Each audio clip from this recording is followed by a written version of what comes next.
ஞானானந்தமயம் தேவம் நிர்மலஸ்படிகாகிருதியும் ஆதாரம் சர்வ வித்யாநாமயக்ரீவபாஸ்மகே. அஸ்ட்ரோ டிவி நேயர்களுக்கு அஸ்ட்ரோ கேஎஸ் ஐயங்காரின் பணிவான நமஸ்காரங்கள். வார பலன் 2/12/2024 8/12/2024 வரை உண்டான வாரத்திற்கு மேஷம் முதல் மீனம் வரை என்னென்ன பலன்கள்னு பார்ப்போம். அதற்கு முன்னாடி இந்த வாரத்தில் இருக்கக்கூடிய கோல்சாரம் என்ன, இந்த வாரத்தில் வரக்கூடிய விசேஷ நாட்கள் என்ன, அது தவிர இந்த வாரத்தில் எந்தெந்த ராசிக்காரர்களுக்கு சந்திராஷ்டமம், இந்த மாதிரி வருஷப்படுத்தி பார்க்கலாம். இந்த வாரத்தில் இருக்கக்கூடிய கோல்சாரம், ரிஷபத்தில் குரு வக்ரகதியில் இருக்கார், கடகத்தில் செவ்வாய் இந்த வாரத்தில் இருக்கார், கன்னியில் கேதுவும், விருச்சிகத்தில் புதன் சூரியன், தனுசுவில் சுக்கிரன், கும்பத்தில் சனி, மீனத்தில் ராகு. இந்த வாரத்தில் பார்த்தாலேயானால் செவ்வாய் வக்ரகதி அடைகிறார்.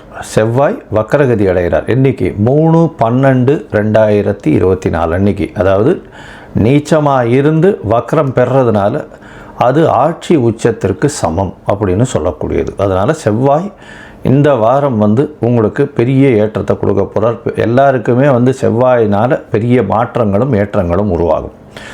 அது தவிர பார்த்தீங்கன்னா சுக்கிரன் எவ்வளவு நாளாக தனுசுல இருந்தவர் 3/12 அன்னைக்கு மகரத்துக்கு போகிறார். இதுவும் ஒரு பெரிய ஏற்றம். காலபுருஷ தத்துவத்தின் 10வது இடத்துல சுக்கிரன் போகிறது பெரிய விசேஷத்தை கொடுக்கும். அதனால் என்னென்ன மாற்றங்களை கொடுக்க போகிறார் ஒரு ராசிக்குன்னு பார்க்கலாம். சரி, இந்த வாரத்தில் வரக்கூடிய விசேஷ நாட்கள் என்ன அப்படின்னு பார்த்தோம்னா, இந்த வாரத்தில் வர சதுர்த்தின்னா என்ன அப்படின்னா வரங்களை அள்ளித்தரும் சதுர்த்தி. பொதுவாகவே பார்த்தோம்னா சங்கடஹர சதுர்த்தி அப்படின்னு சொல்லுவோம், வர சதுர்த்தின்னு சொல்லுவோம். 2 வகையான சதுர்த்திகள். வளர்பிறையில் வரக்கூடிய சதுர்த்தியை வர சதுர்த்தி அப்படின்னு, தேய்பிரையில் வர்றதை சங்கடஹர சதுர்த்தி அப்படின்னு சொல்லக்கூடியது. வர சதுர்த்தியில் என்ன அப்படின்னா, நீங்கள் போய் விநாயகரை சேவிச்சுட்டு ஒரு 9 தரம் பிரதர்ஷனம் பண்ணிவிட்டு 9 தோப்புக்கரணை போட்டு ஒரு தேங்காயை உடைச்சிட்டு வந்தாலேனால் அங்கே கேட்கிற வரங்கள் அனைத்தையும் கொடுக்கக்கூடியவர். அப்படின்றதுனால என்னென்ன வேணுமோ உங்களுக்கு அது எல்லாத்தையும் கேட்டேன்னா கண்டிப்பாக கொடுக்கக்கூடிய காலகட்டம். இந்த வர சதுர்த்தி என்றைக்கு வருது அப்படின்னு பார்த்தோம்னா 5ஆம் தேதி அன்றைக்கி, 5/12/2024 அன்றைக்கி வர சதுர்த்தி. அன்றைக்கி அருகில் இருக்கக்கூடிய விநாயகப் பெருமானை சேவிச்சுட்டு வர்றது பெரிய விசேஷம். அதற்கு அடுத்த நாள் சஷ்டி விரதம் இருக்கிறது. சதுர்த்தி கொஞ்ச நேரம் தான் இருக்குது, அதுக்கப்புறம் சஷ்டி விரதம் வந்துடுறது அடுத்த நாள் அன்றைக்கி, அதாவது 6ஆம் தேதி அன்றைக்கி சஷ்டி விரதம்.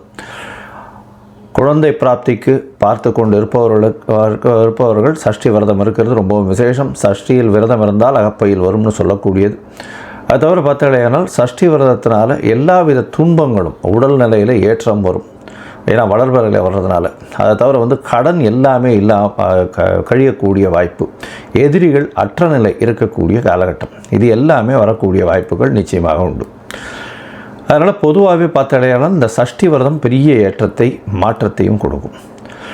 இந்த வாரத்தில் பார்த்தாலேயானால் எந்தெந்த ராசிக்காரர்களுக்கு சந்திராஷ்டமம்னு பார்த்தாலும் மேஷம், ரிஷபம், மிதுனம், கடகம், இந்த 4 ராசிக்காரர்களுக்கும் சந்திராஷ்டமம்.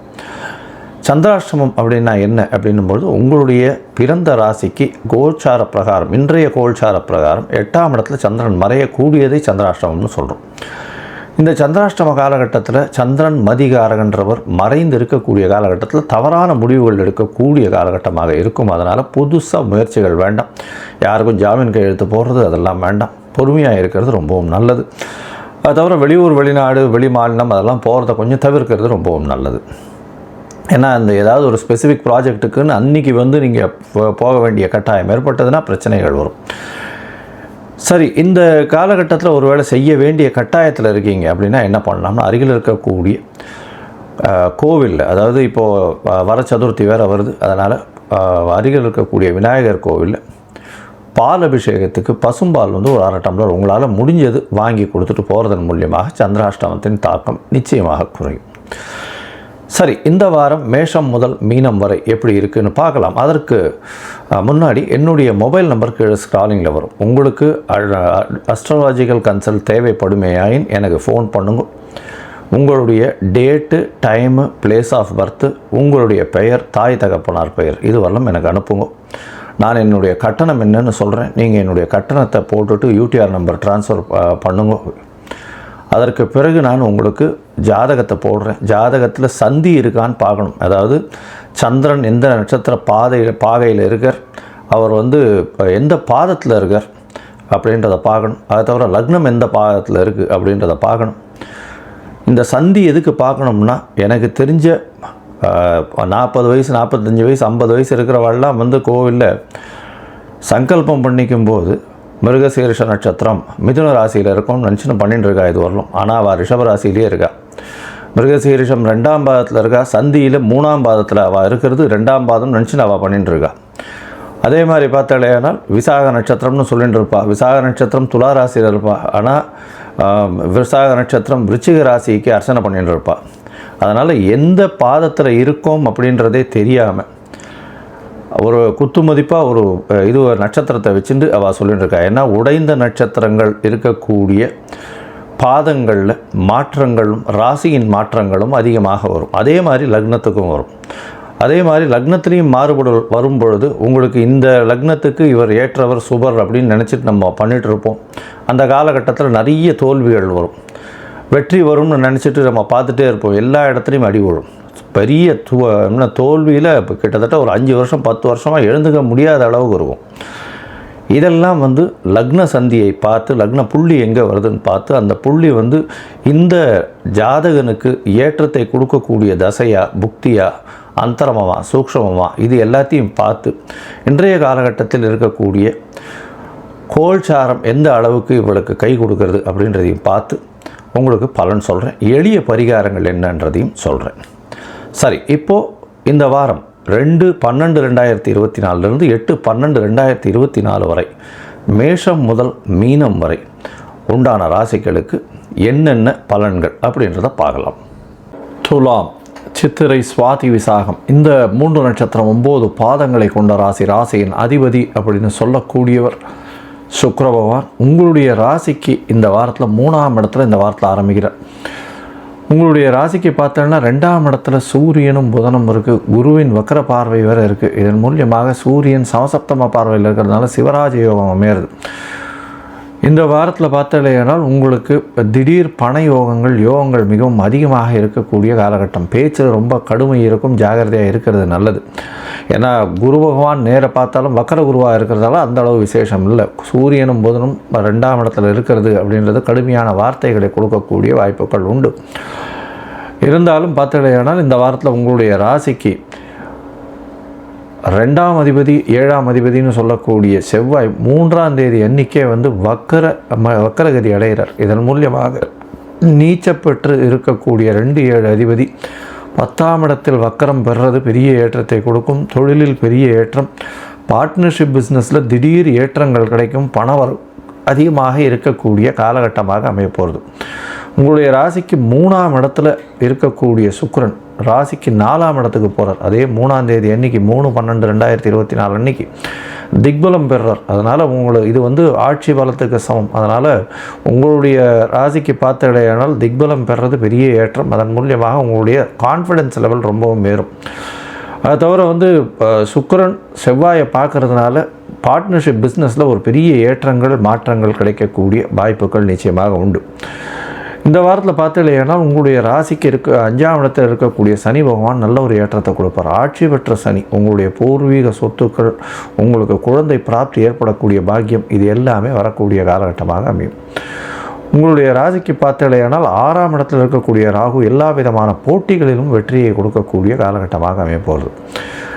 12ஆம் இடத்தில் இருக்கக்கூடிய கேது பகவான் மூலியமாக உங்களுடைய சொந்த ஊர் கோவிலுக்கு போயிட்டு வர்றதும் அதன் மூலியமாக நல்ல ஒரு ஏற்றம் கிடைக்கும். சொந்த ஊர் கோவிலில் வந்து பொதுவாகவே இந்த ரிஷிகள் முனிகள் யோகிகள் இருந்த இடம் அதெல்லாம் போயிட்டு வரக்கூடிய வாய்ப்புகள் நிச்சயமாக உண்டு. மடம் சம்பந்தப்பட்ட இடங்களுக்கு போயிட்டு வரக்கூடிய வாய்ப்புகள் நிச்சயமாக உண்டு. இந்த வாரம் பார்த்தீங்கன்னா அதிவேகமாக செல்லக்கூடிய கிரகமான சந்திர பகவான் உங்களுடைய ராசிக்கு 10ஆம் அதிபதினு சொல்லக்கூடியவர் உங்களுடைய ராசிக்கு 2ஆம் இடத்துல இந்த வாரத்தை ஆரம்பிக்கிறார். 2/12/2024 8/12/2024 வரை உண்டான வாரத்திற்கு சந்திரன் 2ஆம் இடத்துல இருக்கக்கூடிய காலகட்டம். நீச்சம் பெற்ற சந்திரனாக இருந்தாலும் 2ஆம் அதிபதி 10ஆம் இடத்தில் அவரும் நீச்சம் பெற்று போயிருந்து நீச்ச பரிவர்த்தனையாகிறது. இதன் மூலியமாக ஆட்சி பெற்றதற்கு சமம். அதனால் 2ஆம் அதிபதி 2ஆம் இடத்தில் ஆட்சியும் 10ஆம் அதிபதி 10ஆம் இடத்துலையும் ஆட்சி இருக்கிறதுனால தொழிலில் பெரிய ஏற்றம் கிடைக்கும். பார்ட்னர்ஷிப் தொழிலில் பெரிய மாற்றங்கள் இருக்கக்கூடிய வாய்ப்பு நிச்சயமாக உண்டு. பணவரவிற்கு பஞ்சம் இருக்காது. பேச்சில் மட்டும் சற்று கவனமாக இருக்கிறது நல்லது. ராசிக்கு 3ஆம் இடத்துக்கு சந்திர பகவான் போகிறார். 2ஆம் தேதி மாலை 4:30 மணியிலிருந்து 4ஆம் தேதி இரவு ஒரு 11:30 மணி வரலும் இருக்கக்கூடிய காலகட்டம்.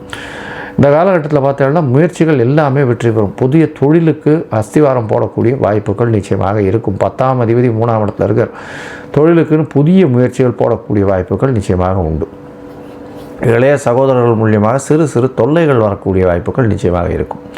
உங்களுடைய ராசிக்கு 4ஆம் இடத்துல சந்திர பகவான் போகிறார். 4ஆம் இடத்துல சந்திர பகவான் போகும்பொழுது சந்திரன் திக்பலம் அடைகிறார், சுக்கிரனும் திக்பலம் அடைகிறார். இந்த வாரத்தில் பார்த்தாலேயானால் 4ஆம் தேதி மாலையிலிருந்து 6ஆம் தேதி அதாவது 7ஆம் தேதி அதிகாலை ஒரு 4:30 மணி வரலும் இருக்கக்கூடிய காலகட்டத்தில் சந்திரன் திக்பலம் பெறுறது பெரிய விசேஷம். செவ்வாயின் பார்வையில் இருக்கிறது வேறு பெரிய ஏற்றம். புதிய வீடு மனை வாங்கக்கூடிய பாக்கியம் உண்டு. தாயின் உடல்நிலையில் நல்ல ஒரு ஏற்றம் இருக்கும். படிக்கக்கூடிய மாணவர்களுக்கு பெரிய ஏற்றம் கிடைக்கும். வெளிநாடு போய் படிக்கக்கூடிய பாக்கியம் கிடைக்கக்கூடிய வாய்ப்புகள் நிச்சயமாக உண்டு. பண செலவுகள் கொஞ்சம் அதிகமாகவே இந்த வாரம் இருக்கக்கூடிய காலகட்டமாக அமையும். இந்த வாரத்தில் உங்களுடைய ராசிக்கு 5ஆம் இடத்துல சந்திர பகவான் போகிறார். 5ஆம் இடத்துல போகும்போது சனி சந்திரன் ஒருவருக்கொருவர் புணர்ப்பு யோகம் அமைகிறது. சனி சந்திரன் சேர்க்கை. இதன் மூலியமாக சிறு சிறு தொல்லைகள் வரக்கூடிய வாய்ப்புகள். ஏன்னா 5ஆம் இடத்துல போய் சனி சந்திரன் இருக்கிறதுனால சிறு சிறு தொல்லைகள் வரும். தொழிலில் சற்று பின்னடைவு இருக்கும். படிக்கக்கூடிய மாணவர்களுக்கு ஏற்றம் இருக்கும். நினைத்த காரியங்கள் நினைத்த இடத்தில் வெற்றிகரமாக நடக்கக்கூடிய வாய்ப்புகள் இந்த வாரத்தில் அமையப்போகுது. தாயின் உடல்நிலையிலும் தந்தையின் உடல்நிலையிலும் நல்ல ஒரு ஏற்றம் இருக்கக்கூடிய காலகட்டமாக அமையப்போகுது. இந்த வாரத்தில் பார்த்தீங்களேயானால் இந்த துளாராசிக்காரர்கள் கலைத்துறையில் இருக்கிறவங்க, பால் முதலான சம்பந்தப்பட்ட வியாபாரம் பண்ணுறவங்க, அது தவிர ஆடை சம்பந்தப்பட்ட கார்மெண்ட் சம்பந்தப்பட்ட ஆடைகள் பண்ணுறவங்களுக்கெல்லாம் பெரிய ஏற்றம் கிடைக்கக்கூடிய காலகட்டமாக அமையப்போகுது. இந்த வாரத்தில் பார்த்தீங்களேனால் நீங்கள் அருகில் இருக்கக்கூடிய ரங்கநாத பெருமாளை போய் சேவிச்சுட்டு வாங்க. அவருக்கு ஒரு துளசி மாலை போட்டு வாங்க. கார்த்திகை மாதம் வேறு நல்ல ஒரு ஏற்றமும் மாற்றமும் உங்களுடைய வாழ்வில் நிச்சயமாக வரும்.